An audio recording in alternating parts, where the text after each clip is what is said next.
زما نوم فضل الرحمن افریدي دی. زه دلته د یونایټډ نیشن په هیډ کوارټر جنیوا کې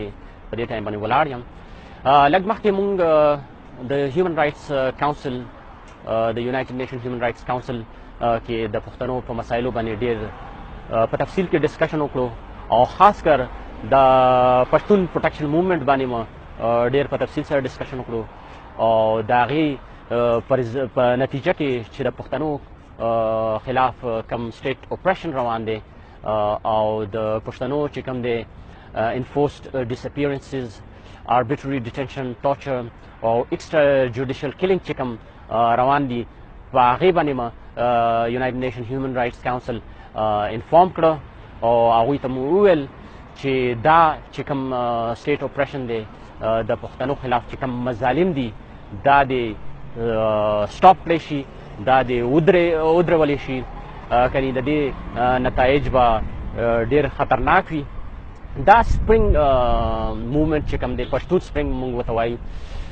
دا د یو ینګ لیډرشپ په هغه کې روان شوی دی،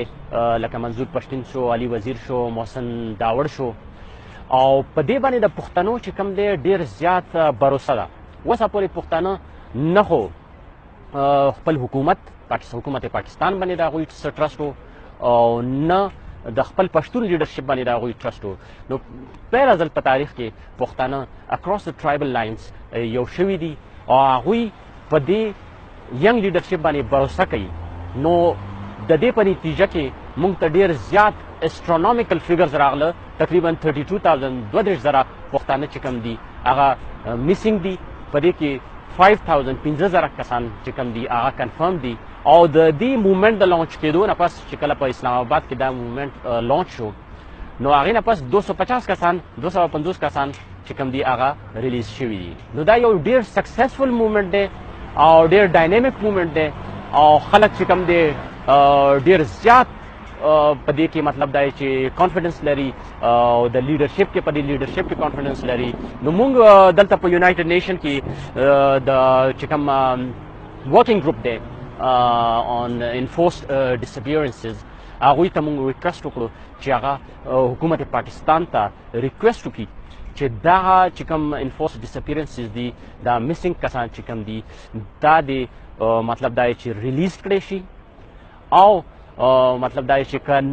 دوی څه غلطي کړي، که دوی څه مطلب دا چې جرم کړی دوی د پاکستان کوټونو په مخ کې پیش کړی شي، که جرم یې نه وي کړی نو دوی د ریلیز کړی شي. او یو بله اهم خبره موږ دا وکړه چې دا چې کوم لیډرشپ دی، دا ینګ لیډرشپ دی، دوی ته د پاکستان آرمي یا د هغوی چې کوم ایجنټان دي چې هغوی ته څه نقصان ونه رسوي. په دې چې موږ یره لرو چې اوس کمپین موږ لیدلی دي چې څه کمپین شروع شوي دي چې د دوی خلاف څه خلک پښتانه یې راوچت کړي دي، څه طالبان یې راوچت کړي دي چې کوم پاکستان سپورټ کوي چې دوی ته څه نقصان ونه رسي. که دوی ته څه نقصان ورسېدو نو موږ دا یره لرو چې پاکستان ته به ډېر زیات نقصان ورسي او یو کیاوس کې به دا عمل مطلب دا چې ډوب شي او ډېر زیات بلډ شیډ به وشي په پاکستان کې. نو موږ دا ریکویسټ وکړو چې دا لیډرشپ دې پروټیکټ کړی شي، پاکستان ته ریکویسټ وکړی شي چې د دوی پروټیکشن خاص خیال دې وساتلی شي، کنې پاکستان ته به ډېر زیات خطرناک نتایج ورسیږي. ډېره مهرباني.